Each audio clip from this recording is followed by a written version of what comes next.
네, 은혜로운 찬송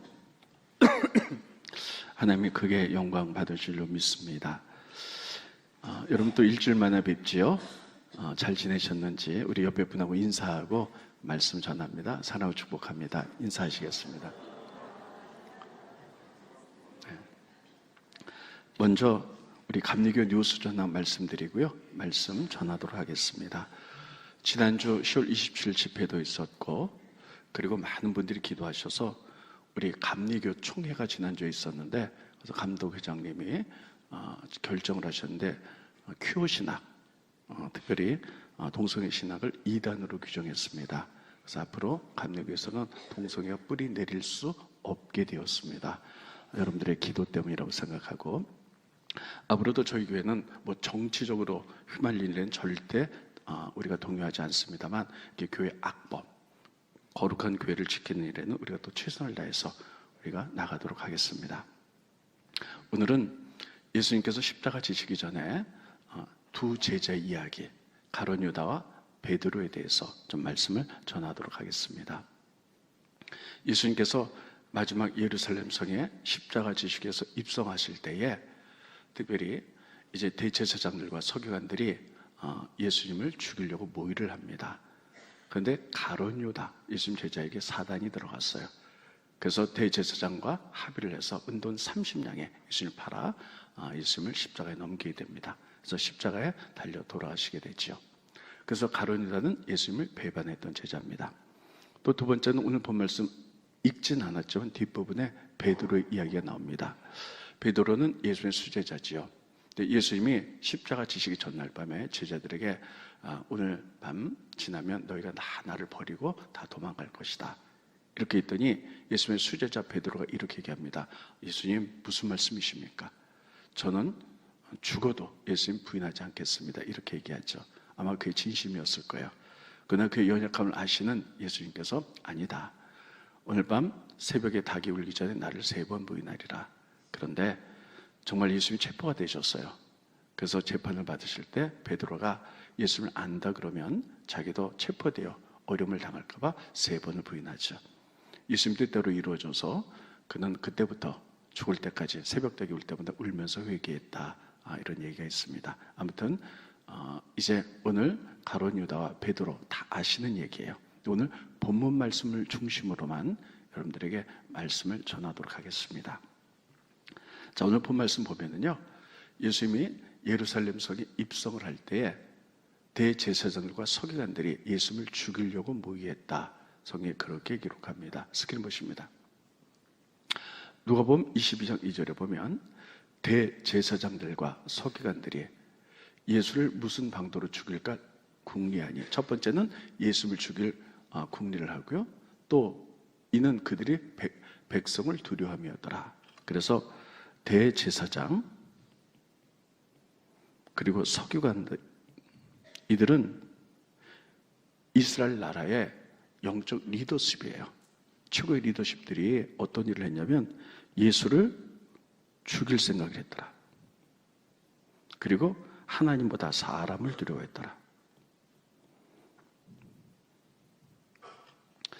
여러분, 종교적인 지도자가 해야 될 일들이 무엇일까요? 잘못된 사람을 회개시키고 바로잡고 섬기고, 또 그를 바로잡고 용서하고 온유하게 만드는 것이 종교 지도자들이 해야 될 일들입니다. 그런데 그 당시에 대제사장과 서기관들은요, 종교의 타락의 극치를 보여줍니다. 이들은 모여서 예수를 죽일 생각을 했다, 궁리를 했다는 거예요. 예를 들면 저희 교회에서 어떤 사람이 좀 삐딱하게 나간다고 해서 목회자들과 장로님들이 모여가지고 회의하면서 우리가 그 사람을 잘 바로 세우자, 회개시키고 말씀으로 양육해서 온전하게 만들자, 이렇게 하지 않고 야, 그 사람 죽이자, 이렇게 했다면 이게 말도 안 되는 거죠. 근데 그만큼 영적으로 타락한 시대였음을 보여주고 있죠. 그 다음에 여러분, 그들은 하나님을 두려워하지 않고 사람을 두려워했다라고 이렇게 기록하고 있어요. 그러면 여러분, 왜 그랬냐? 예수님을 죽이고 싶어도 그때가 6월절이었거든요. 그 6월절에 많은 사람이 모였고 예수님을 따라했기 때문에 예수님을 잘못했다가는 막 밀란이 일어날까 봐 사람들이 들여서 그를 하지 못했다, 이렇게 기록하고 있습니다. 그러면 그 당시에 이렇게 종교 지도자들이 타락했는데 예수님과 비교해서 보여주고 계세요. 예수님은 어떠셨나? 따르겠습니다. 예수님은 우리의 모범이요 모델이십니다. 어떤 상황이 와도 예수님은요 어떻게 하셨냐면요, 첫 번째 이렇게 하셨어요. 첫 번째, 끝까지 그들을 사랑했다. 스크린 보시죠. 요한복음 13장 1절은요 예수님께서 돌아가시기 전에 했던 마지막 제사장적인 기도예요. 거기 가운데 이렇게 돼 있어요. 6월절 전에 예수께서 자기가 세상을 떠나 아버지께로 돌아갈 때가 이른 줄 아시고 세상에 있는 자기 사람들을 사랑하시되 끝까지 사랑하시니라. 따라했습니다. 끝까지 사랑하셨다. 이게 예수님의 모습이에요. 두 번째는요, 끝까지 용서하셨어요. 예수님 십자가에 달려 돌아가실 때 양쪽에 흉악한 강도가 같이 십자가에 달렸죠. 근데 예수님이 그들을 끝까지 용서하세요. 한 사람은 조롱했는데 한 사람은 회개하자 용서해 주시죠. 끝까지 용서하셨어요. 그리고 예수님은 우리들에게도 이렇게 가르치셨고 또 예수님도 그렇게 사셨어요. 사람을 두려워하지 말아라. 하나님을 두려워해라. 네, 스크린 보십니다. 마태복음 10장 28절에 보면 몸은 죽여도 영혼은 능히 죽이지 못하는 사람들을 두려워하지 말고, 여러분 예수 믿는 시대에 핍박이 있었죠. 그래서 예수 믿으면 순교를 당해서 몸은 죽여도 우리의 영혼은 어떻게 할 수가 없죠. 죽이지 못하는 그런 사람들을 두려워하지 말고 오직 몸과 영혼을 능히 지옥에 멸할 수 있는 이 하나님을 두려워하라. 사람 두려워하지 말아라. 또 성경이 이렇게 우리들에게 말합니다. 하나님이 우리를 위하시면 사람이 어찌하리요. 그래서 예수님은 철저히 돌아가실 때가 가까워서 끝까지 사랑하셨고 끝까지 용서하셨고 끝까지 사람이 아니라 하나님을 두려워했다. 이렇게 쓰고 있어요. 그러면 우리는 예수님을 따라야 되기 때문에 이렇게 사는 것이 마땅하다고 분명히 믿습니다. 근데 그 당시에 종교 지도자진 제사장과 서기관들은요 그렇지 않고요, 자기랑 틀리면 어떻게 저를 죽일까. 근데 가감하게 나서지 못하는 것은 혹시 사람들이 이렇게 시선이 무서워 그렇게 사람을 두려워했다 하고 예수님과 아주 비교해서 쓰고 있지요.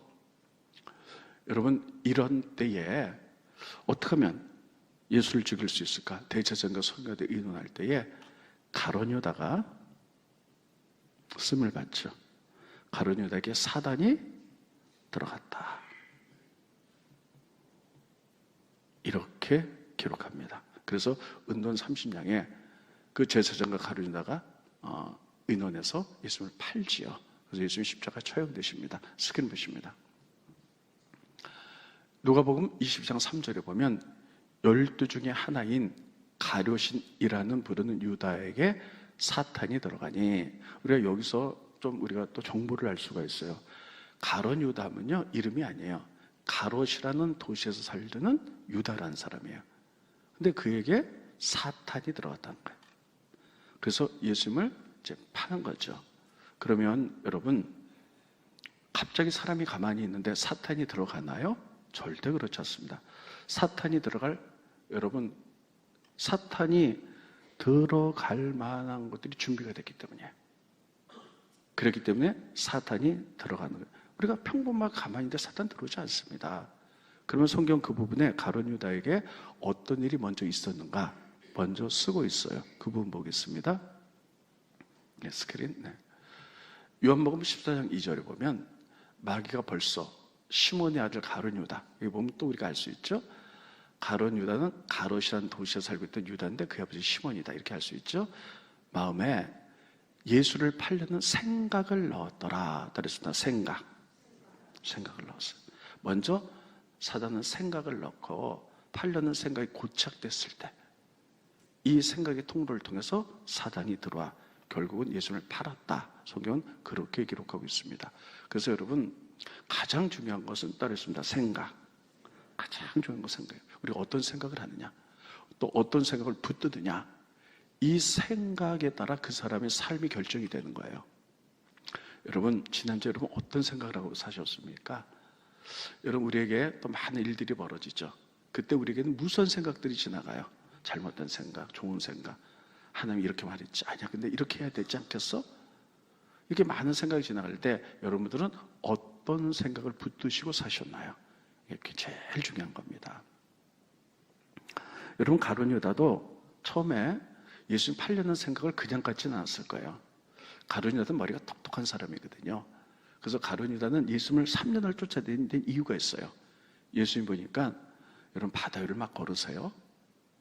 그리고 보리떡 5개, 물고기 2마리를 가지고 막 2만 명 이상을 다 먹이는 거예요. 죽은 자도 살리고 귀신도 쫓아내요. 이런 거 보면서, 야, 저분이라면 이 땅에 로마를 물리치고 이스라엘 나라를 회복시키고 왕이 되겠구나. 그럼 저분을 따라다니면 저분이 왕이 되셨을 때 내가 뭔가 한 자리에 출세할 수 있겠구나 하는 지극히 인간적인 욕망과 계산으로 예수님을 따라다녔어요. 그런데 예수님이 그렇게 하시지 않는 거예요. 점점 낮아지라 그러고 섬기라 그러고, 그리고 가난한 자같이 먹고 마시며 또 나는 십자가에서 죽을 거다, 이런 얘기를 하지요. 그러니까 가룟 유다하고 예수님이 가룟 유다하고 생각이 다른 거예요. 그러니까 가룟 유다가 어떻게 생각하냐면, 내가 사람을 잘못 봤나? 그러면 내가 예수님의 제자가 되기 위해서 다 버리고 예수님 쫓아다니는 3년은 어떻게 보상받나? 뭐 이런 생각이 있었을 거고요. 그러다 보니까, 저분은 내가 잘못 봤나? 그래서 여러 가지 생각하다가 그냥 팔아버려? 사단이 준 생각이 쑥 지나갔을 거예요. 그러다 갑자기, 아니야, 내가 지금 무슨 생각하는 거야? 나의 스승을 팔다니, 이러면 안 돼. 그런 생각도 지나갔을 거예요. 무수한 생각이 지나갔는데 가룟 유다는 결국 예수님 팔 생각을 마음속에 고착하고 있었다는 거예요. 이 통로를 통해서 사단이 들어갔습니다. 중요한 것은요, 종교개혁을 일으켰던 마틴 루터가 그 얘기를 했죠. 우리 머리로 새들이 지나간 것은 어떻게 할 수가 없다. 새들이 막 지나간 건 어떻게 할 수가 없죠. 근데 새가 내 머리에 앉아서 둥지를 트는 것은 막을 수 있다. 그런데 막지 않고 내 머리에 새들이 둥지 틀게 했다면 그건 내 책임이다. 이렇게 얘기를 했죠. 마찬가지로 우리들도 무슨 일이 있을 때 나쁜 생각, 좋은 생각 막 다 지나갔는데 그건 어떻게 할 수가 없어요. 근데 어떤 생각을 붙드냐에 따라서 우리의 삶이 달라지는 거예요. 따라했습니다. 말씀을 생각하시기 바랍니다. 그렇지 않고 인간적인 생각을 하면요, 우리도 그렇잖아요. 무슨 일이 이렇게 벌어졌어요. 그러면 세상적으로 이렇게 해야 될까, 저렇게 해야 될까. 성경 말씀도 하나님 이렇게 가르치셨잖아요. 막 지나갈 때 어떤 생각을 붙드냐가 가장 중요한 겁니다. 따라했습니다. 하나님의 말씀을 붙들자. 너무너무 중요합니다. 지금 이 시대는요, 분노의 시대예요. 제가 목회를 36년을 하면서 너무나 많이 달라진 시대를 경험하며 살아갑니다. 여러분도 분명히 느끼실 거예요. 예전에는 절대 그렇지 않았는데 이제는요, 조금부터 사람들이 분노에 차 있어요. 그래서 나랑 다르면 다른 건데 틀렸다고 생각하고요. 다른 의견을 내면 공격당했다고 생각하고요. 나도 막 복수하고 싶고 막 많은 사람들이 분노에 차 있어요. 여러분, 우리가 지난주 또 이번 주에도 살아갈 때 어떤 상황 속에서 어떤 사람이 나에게 뭐 잘못해가지고 내 안에 분노가 일어날 때가 있어요. 내가 상처를 받았다고 생각할 때가 있어요. 그때 여러분들은 어떤 생각을 붙드시나요? 저거 그냥 복수해버려? 그냥 놔두면 나를 더 우습게 볼 것 같고 이런 생각이 이렇게 지나갈 수 있죠. 당연합니다. 인간이기 때문에. 그런데 또 우리는 크리스찬이니까 말씀이 기억나요. 하나님 용서하라 그랬잖아. 용서해. 그리고 그 사람을 그냥 끌어안고, 또 내가 마음에 상처를 받았으면 이 상처를 하나 앞에 엎드려서 치유하나님 바라보면 치유받고, 그냥 그 사람 같이 이렇게, 이런 무수한 생각이 지나가요. 그때 여러분들은 어떤 생각을 선택하시나요? 이게 가장 중요합니다. 어떤 생각을 선택하냐?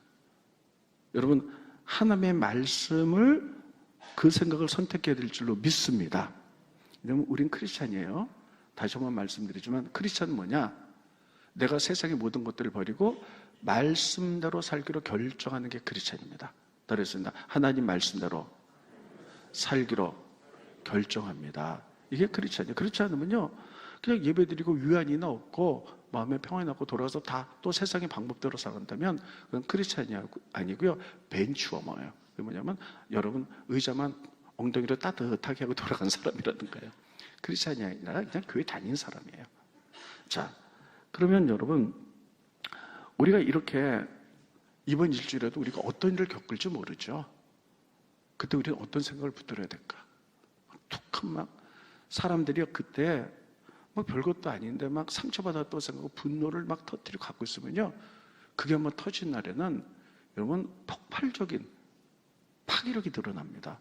그래서 보면 막 분노 있는 사람이 분노를 참지부터 막 죽이고 막 이런 일이 막 매일 일어나잖아요. 굉장히 무서운 일이죠. 그래서 성경은 뭐라고 말했냐면요, 이렇게 말하고 있습니다. 자, 스크린 보십니다. 분을 내어도 죄를 짓지 말며 해가 지도록 분을 품지 말라는 거예요. 뭐가 하도록? 해가 지도. 그러니까 내가 다른 사람이 상처받았고 분노가 이러는데 해가 질 때까지 그 분노 갖고 있지 말라는 거예요. 만약에 그렇지만 그 분노를 계속 갖고 있으면 어떤 일이 벌어지냐? 27절. 마귀에게 틈을 주지 말라. 마귀가 틈탈 수 있다는 거예요. 그러니까 여러분, 우리가 무슨 섭섭한 일이나 다른 상처받으면 그 분노 때문에 얼른 부셔야 돼, 말씀으로. 근데 그걸 가지고 그냥 밤에 잠을 못 이고 분한 생각에 또 그것만 묵상해. 그렇다고 다 마귀가 들어온 건 아닌데요, 그것만 묵상하고 시간이 지나면서 또 막 분노가 가득하면요, 사단이 들어온 통로가 될 수도 있다는 사실을 기억하시기 바랍니다. 이래가지고 사람들이 우울증이 걸리는 거고요, 이래가지고 순간적으로 잘못하고 파괴력을 해갖고 많은 사람들에게 고통을 주고 이런 일이 뉴스에 번번이 드러나는 거예요. 그래서 여러분 따라오겠습니다. 하나님의 말씀, 하나님의 말씀을 묵상하자. 이 말씀, 이 생각을 붙드셔야 돼요. 따라했습니다. 하나님의 말씀, 하나님 주신 생각, 이것을 붙들자. 너무너무 중요합니다. 무엇을 붙드냐에 따라서 우리의 삶이 달라져요. 자, 그래서 가룟 유다가 이제 사단이 이제 들어왔어요. 그리고 대제사장들이 예수를 죽이려고 하니까 서로 만나가지고 예수를 팔아버립니다. 그래서 돈 때문에 팔았다. 돈을 줬다. 은돈 30냥. 스크린 보십니다. 자, 가룟 유다에게 사단이 들어와서 대제사장을 만났죠. 근데 그들이 예수를 죽이려고 했는데 제자가 배부르니까 그들이 막 기뻐하면서 돈을 주기로 언약하는지라. 유다가 허락하고 예수를 무리가 없을 때에 넘겨줄 기회를 찾더라. 그래서 은동 30냥에 예수님을 팔죠. 결국은 어떻게 됐냐면 돈 때문에 예수님 팔았다, 이런 결론이 나오게 됩니다. 여기서 우리는요, 이 돈의 문제가 참 중요합니다. 특별히 우리나라는 자본주의 국가를 살아가고 있고요, 지금 자본주의 막 끝을 보여주고 있기 때문에 이 돈 문제에 대해서 정확한 세계관을 갖지 않으면 다들 넘어질 수밖에 없어요.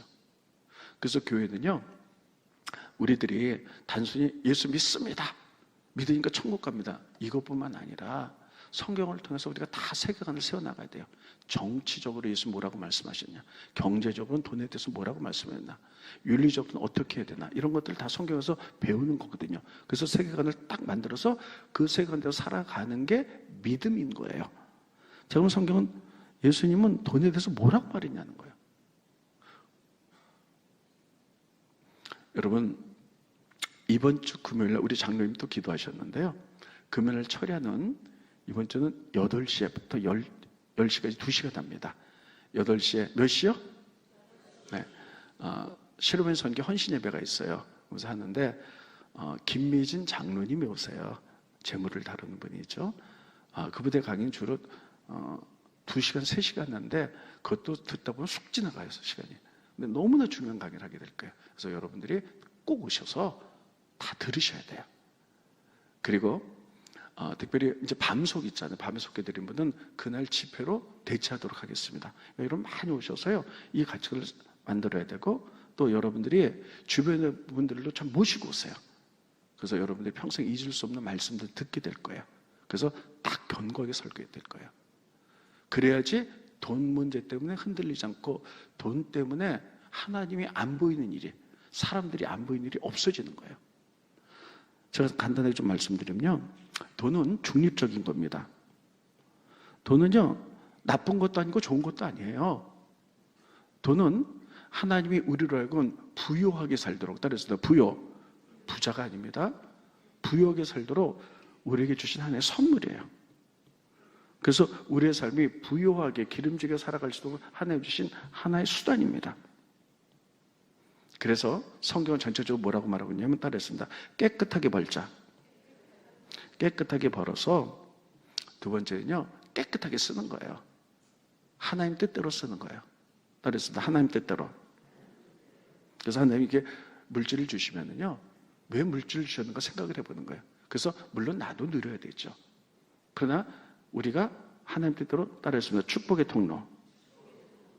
그래서 하나님이 물질로 축복해 주시면 그 공급을 받고 그걸 흘려보내는 거예요. 나도 누리지만 가난한 사람, 선교사들, 연약한 사람, 그리고 하나님 나라를 위하여 우리가 그걸 흘려보내 산물을 세워나가는 거죠. 이게 바로 하나님이 우리에게 가르쳐준 물질관입니다.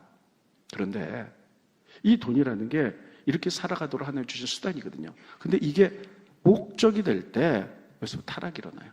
돈이 목적이 되면요, 돈 때문에 하나님이 안 보여요. 돈 때문에 부모도 안 보여. 돈 때문에 자식도 안 보이고요. 심지어 막 그런 거 보이잖아요. 뉴스 같은 데 보면 아내하고 살다가도 보험금 타려고 아내를 막 죽이고 막 이러죠. 돈 때문에 남편도 아내도 안 보이는 경우가 있습니다. 이게 목적이 될 때. 이게 타락이거든요. 그래서 성경은 이렇게 말합니다. 스크린 보십니다. 그 전에 디모데전서 보여주세요. 넘겨주시고. 네. 돈을 사랑함이 일만하게 뿌리가 된다는 거예요. 돈을 어떻게 함이? 사랑하는 것. 돈은 하나님 주신 하나의 수단인데 이게 목적이 되는 거예요. 그래서 돈을 사랑해서 이게 목적이 되면요, 일만하게 뿌리가 되어서 하나님도 안 보이고 사람도 안 보이고 부모도 안 보이고 자식도 안 보이고 가족들도 안 보여요. 그래서 이것을 탐내는 자들은 미혹을 받아 믿음에서 떠났다. 믿음에서 떠났다는 얘기는 뭐냐면요, 믿는 자들도 그렇게 될 수 있다는 거예요. 이게 안 믿는 자의 얘기가 아니라, 안 믿는 사람들의 얘기가 아니라 믿는 사람들도 돈이 목적이 돼서 돈을 쫓아가다 보면 하나님도 안 보이고 사람도 안 보이고, 그래서 그냥 일만하게 뿌리가 되어서 이렇게 사는 자들은 미혹을 받아서 믿음에 떠나버려요. 그래서 많은 근심으로 자기를 찔렀도다, 이렇게 얘기를 하는 거예요. 여러분, 이런 자세한 얘기들은 우리가 금요일 날 또 다시 한번 들을 수 있기를 바라고요. 아무튼 가룟 유다는 예수님을 3년을 쫓아다녔지만 하나님 말씀에 대한 자기 욕망 때문에 가치관이 가려져 있었어요. 그러니까 돈 때문에 안 보이는 거예요. 그래서 돈 30냥은요, 그 당시 노예의 몸값이었거든요. 그걸 팔아버리고 마는 거예요. 여러분, 우리는 어떻습니까? 예수님을 믿는다고 하면서도 그냥 예수 믿고 나 천국 가, 그냥 잘 살고 뭐 이런 것만 관심이 있다면, 말씀의 가치관이 정립되지 않았다면 이 돈 문제에 대해서도 우리도 얼마든지 자본주의 국가를 살아가기 때문에 돈 때문에 하나님이 안 보일 수도 있다는 거예요. 식구도 안 보이고요. 그러면 일만하게 뿌리가 되어서 어떤 일들을 벌일지도 모른다는 거예요. 가룟유다가 이랬거든요. 그래서 여러분들이 이 돈의 문제는 따르겠습니다. 깨끗하게 벌어 축복의 통로가 되자. 우리가 말씀대로 살면 하나님의 자녀니까 하나님이 축복해 주실 줄로 믿습니다. 그것을 가지고 하나님의 목적에 맞게 살아가세요. 축복의 통로로 살아간다면 하나님이 더해 주실 줄로 믿습니다. 이게 믿음이거든요. 근데 가룟 유다는 그렇지 못해서 결국은 비참하게 죽고 말아요. 두 번째, 베드로입니다. 베드로는 예수님의 수제자죠. 그런데 이렇게 되어 있습니다. 예수님이 제자들 모아놓고 이제 내가 체포될 것인데 너희들 다 나를 버리고 도망갈 것이다. 근데 수제자는 베드로가 이렇게 합니다. 무슨 소리입니까? 내가 죽을지언정 예수님 부인하지 않겠고요. 예수님 옥에 가면 나도 옥까지 쫓아가겠습니다. 이렇게 얘기를 해요. 스크린 보십니다. 누가복음 22장 23절에 보면 33절에 보면 그가 말하되 주여 내가 여기서 주는 여기서 그는 베드로입니다. 내가 주와 함께 오게도 중대도 가기를 각오했나이다. 나 예수님 어디든지 따라갑니다. 이렇게 얘기해. 이게 그 사람의 진심이었을 거예요. 그런데 예수님은 그 진심 알았지만 연약한 인간이기 때문에 정말 어려운 상황이 오면 그 부인할 것을 알았어요. 그래서 이렇게 얘기합니다. 스크린 보십니다. 이르시되 베드로야 내가 내게 말하느니 오늘 닭 울기 전에 내가 3번 나를 모른다고 부인하리라. 너 부인할 거야. 이렇게 했죠. 근데 예수님 체포됐어요. 근데 베드로가 예수님을 이렇게 딱 바라보는데 재판이 벌려졌어요.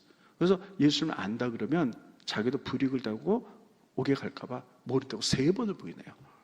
그럼 돌아서 나오는데 닭이 울잖아요. 그러니까 베드로가 너무 뼛속 깊이 깨닫는 거예요.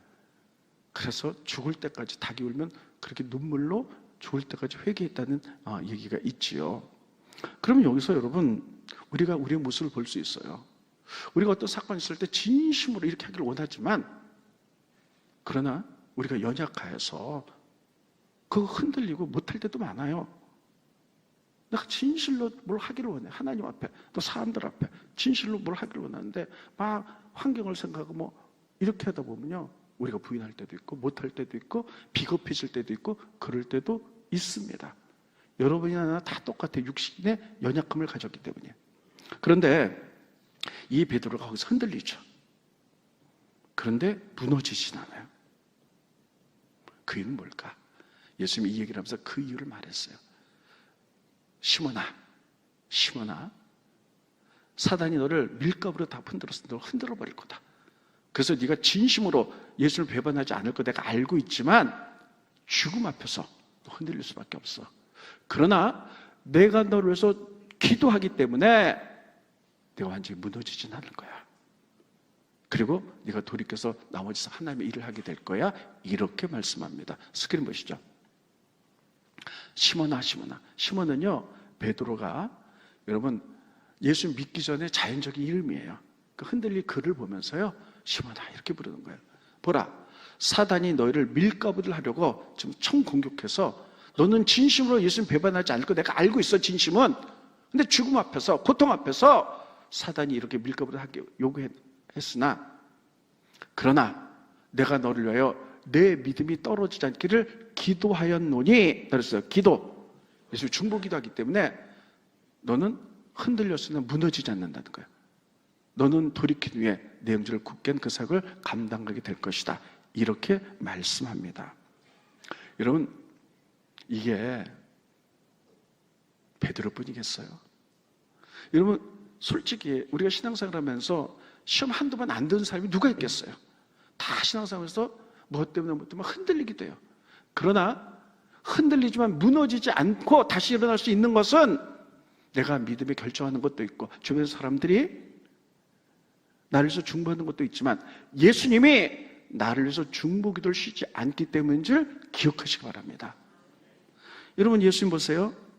예수님 지금 천국 가셨잖아요. 승천하셨는데 그럼 예수님 지금 어디 계신가? 천국에서 하나님 우편에 앉아 계세요. 그리고 다시 오실 때까지 예수님의 사역이 뭔 줄 아세요? 우리를 위해서 중보기도하는 거예요. 여러분 하나하나에서 중보기도하는 게 예수님 주님 오실 때까지 이 일을 한다고 성경에 그렇게 기록하고 있어요. 스크린 보십니다. 너무나 중요한 말씀이 로마서예요. 누가 정죄하리요? 죽으실 뿐만 아니라 다시 살아난 이는 그리스도 예수시니 그는 부활하셔서 현재 하나님 우편에 계시고 주님 다시 오실 때까지 예수님의 사역은 어떤 것이냐? 우리를 위하여 간구하고 계신다는 거예요.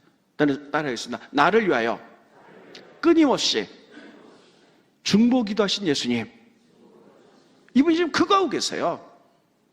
그러니까 여러분 우리가 다 시험 들어서 그냥 넘어질 거 막 흔들리지만 결코 넘어지지 않는 것은 내가 말씀대로 살아야지 나의 결단도 있을 수 있습니다. 또 주변에서 기도해 주는 것도 있어요. 근데 더 큰 것은 여러분 예수님께서 하나님 우편에 앉아서 우리 하나하나 보시고 우리가 무너지지 않도록 흔들리면서 다시 일어날 수 있도록 끊임없이 중보기도하고 계신 줄 믿으시기를 예수님 이름으로 축원드리겠습니다. 그렇기 때문에 우리가 흔들리지만 무너지지 않는 거예요. 예수님의 중보기도. 여러분 생각해 보세요. 우리 교회에 무슨 일이 있을 때 1000명이 나를 위해서 기도해 주는 것도 중요하지만 하나님의 아들이신 예수님이 나를 위해서 중보기도하는 게 훨씬 힘이 있는 줄 믿으시기 바랍니다. 그분이 여러분 지금 연약함이 있으시죠? 어려움이 있으시죠? 다 보고 계시고 여러분 하나하나를 놓고 지금도 중보하고 계세요. 여러분 그거 믿으십니까? 그러면 여러분에게 힘이 생겨요. 그래, 하나님이신 그분이 나를 위해서 중보하고 계시지. 그러면 돌아가셔서만 중보기도 하시잖아요. 아니에요. 예수님 살아생전에도 우리를 위해서 나를 위해서 중보기도 하셨어요. 스크린 보시죠. 예수님이 돌아가시전에 했던 기도거든요. 내가 비옵는 것은 이 사람들만 위한 것이 아니라 12제자뿐만 아니라 그들로 말미암아 나를 믿는 사람도 위해서 계속 기도하더니 12제자가 나가서 복음 전했어요. 많은 사람들이 믿죠? 이들이 또 복음 전해요. 또 많은 사람들이 믿어요. 또 전 세계에 나가서 복음 전해요. 여기에는 나도 속한 줄 믿으시기 바랍니다. 이 사람들을 위해서도 예수님이 살아생전에 중보하셨고, 그리고 돌아가신 다음에 천국 가셔서도 하나님 우편에 앉으셔서 주님 오실 때까지 예수의 주요 사역은 우리 하나하나 보시고 우리의 연약함을 보시고 무너지지 않도록, 때로는 우리가 흔들리나 무너지지 않도록 우리를 위해서 중보한 줄 믿으시기 바랍니다. 그렇기 때문에 우리가 때로는 시험 들지만 또 일어날 수 있는 거예요. 그렇습니다. 이것이 은혜다. 마지막으로 말씀 하나만 볼게요. 여러분, 이제 저의 딸이 아기가 이제 둘이에요. 근데 보면요, 저희 딸뿐만 아니라 모든 어머니들이 마찬가지잖아요. 부모들이 애들 그냥 눈 깜짝 잘못될까봐 이렇게만 다를 품고 있잖아요. 그걸 보면서 하나님 우리를 저렇게 품고 계시지. 그래서 근데요, 이런 경우도 있잖아요. 부모가 분명히 애를 놓고 잠들었던 것 같은데 그냥 그래서 막 설거지하는 동안에 그 깜빡한 사이에 애가 막 잘못해가지고 사고가 나기도 이렇게 해요. 성경은 어미는 그럴 수 있지만 하나님은 우리에게 1분 1초도 눈 떼지 않고 우리를 보호하신다고 말씀하겠어요.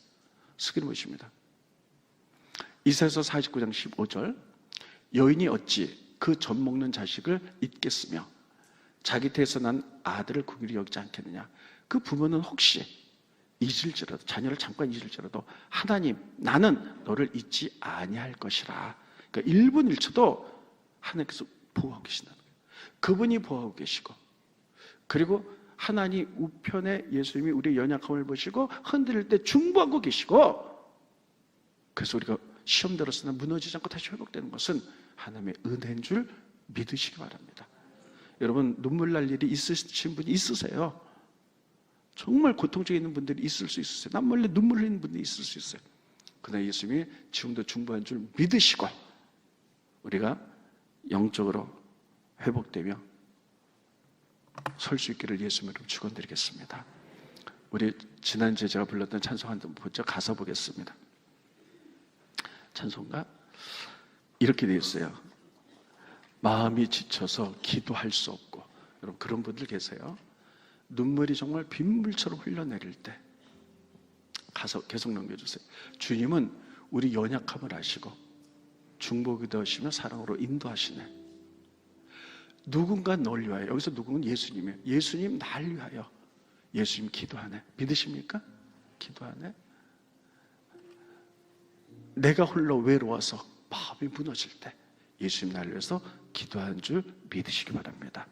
이것이 믿음 고백 되시길 바라고요. 여러분, 나를 위해서 중보기도한 예수님 보시면 힘 얻으시기 바랍니다. 자, 이 찬송 2번 해볼게요.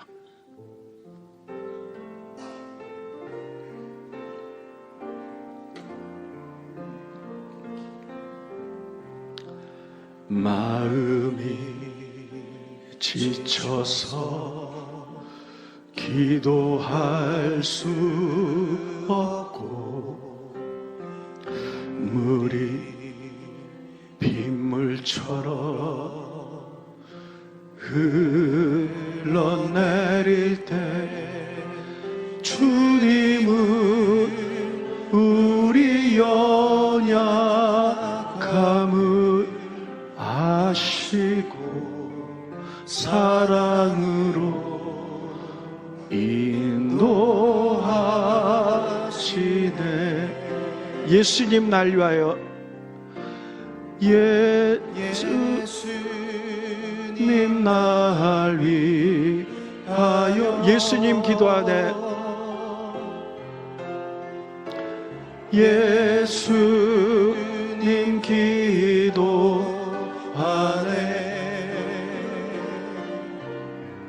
내가 홀로 외로워서 마음이 무너지 예수님 날 위해 예수님 날 위해 기도하네. 여러분 이 노래 웬만하시면 다 아세요. 우리가 신앙 고백하듯이 한번 불러볼 때 눈 감으시고 정말 눈물 날 일, 고통스러운 일, 그러나 예수님이 중보하시기에 내가 흔들리지만 무너지지 않고 회복할 수 있습니다.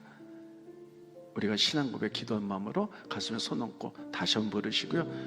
가사 모르는 분은 보고 부르셔도 괜찮습니다. 마음이 지쳐서 기도할 수 없고 눈물이 빗물처럼 흘러내리되 주님은 우리 연약함을 아시고 사랑으로 인도하시 예수님 날 위하여 예수님 날 위하여 예수님 기도하네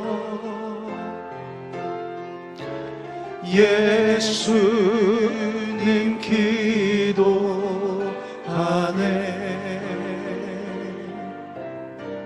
내가 홀로 외로워서 마음이 무너 예수님 날 위해 예수님 날 위해 기도하네. 그렇습니다. 주님, 우리가 이 땅에 살면서 말씀대로 살기가 너무 벅찹니다. 때로는 연약하여 넘어지지만 예수님 날 위하여 중보하고 계시기 때문에 우리가 무너지지 않음을 고백합니다. 그것이 은혜임을 깨닫게 하시니 감사함을 드립니다. 오늘 오신 성도님들 가운데 가정 때문에, 질병 때문에, 자녀들 때문에, 물질 때문에 마음이 무너지는 분들이 계십니까? 그래서 중보하기 그 예수님 바라보면서 우리가 다시 회복할 수 있도록 인도하여 주시옵소서. 예수님 날 위해 지금도 천국에서 중보하고 계신 예수님, 그 기도의 능력으로, 그 은혜로 우리가 다시 일어나게 될 줄로 믿습니다. 우리에게 믿음 주시고 우리에게 힘 주시고 다시 하늘나라에서 우뚝우뚝 설 수 있도록 축복하여 주시옵소서. 예수님의 이름으로 간절히 기도합나이다. 아멘.